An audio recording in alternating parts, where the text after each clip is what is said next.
Parashat Vayechi is fertile ground for any chaplain, social worker, nurse, physician, family member, or friend who is helping somebody reflect on their life, tie up loose ends, and make peace with family members in their golden years or toward the twilight of life, whenever that may be.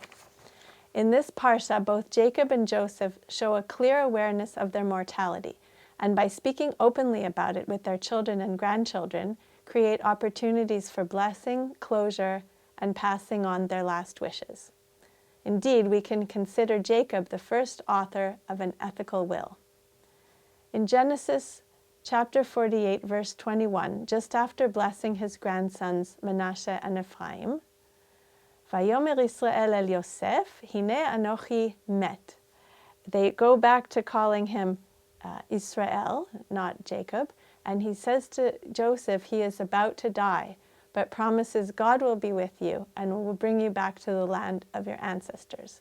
So by showing that he's aware of his mortality, he's creating this opportunity for this important discussion. Then he called his sons around him and told them what will happen in the future, and he blessed them each according to their personality and what he wished for them. Then he blesses, the parsha goes through the blessing of each, and he tells them where he wants to be buried. This scene is very poignant and has been portrayed in many famous paintings, including Rembrandt van Rijn, the famous Dutch painter that was completed in 1656. And you see the sense of family, of the fancy bed, of everybody gathered around, listening and comfortable with the open conversation. And contemporary Jerusalem artist Nina Meridor also uses biblical archetypes as an inspiration for her art. And she has a series of paintings of wrestling, blessing, family, and overcoming challenges. In this case, the paintings were of Jacob and Esau, but the feeling that even within a difficulty you can find blessing is the message that applies to our parsha too. Then Jacob goes on to explain exactly where he wants to be buried in the ancestral cave of the Machpelah. And he begins to talk very fondly about his wife and parents and grandparents. So this is what I consider saying what you would want for your funeral wishes. It helps the people all know what you would want and have less stress when they're trying to carry out your wishes, and fewer disagreements. So for no other reason than that, I recommend being honest about, not afraid to talk about death. And usually the person, in my experience as a chaplain, the person who is dying really knows it, and often other family members try to kind of sugarcoat everything, but I think that honesty enables a much better family conversation.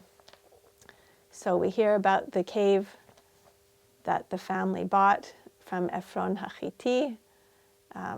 Shama kavru et Avraham ve'et Sarah ishto. Shama kavru et Yitzchak ve'et Rivka ishto. Ve'shama kavarti et Leah. And then also when Jacob is towards the end of his life, he also gives instructions to his descendants that he does not want to remain in Egypt. So he has to be embalmed there for temporarily, but when the Israelites leave Egypt, he makes them swear to bring up his bones to Israel. So the biblical word for burial is being gathered unto one's ancestors, and it's the expression hu ne'esaf el avotav, he was gathered up to his ancestors. And you can just imagine this sort of liminal time when you are remembering your ancestors because you hope that maybe in the future you will be reunited with them. The practice of ethical wills was very popular in the Middle Ages, with famous rabbis and people writing long missives to their children.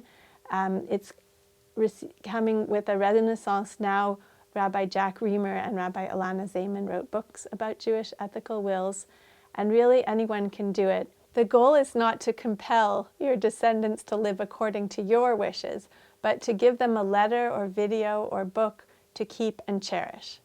It's never too soon to start writing this document, but if people are scared by the word will and they are reluctant to think of their own immortality, they can call it a legacy letter, or as Rabbi Zayman calls it, a forever letter. And if you don't like the part about reflecting on your life, then you can at least give them some words of wisdom.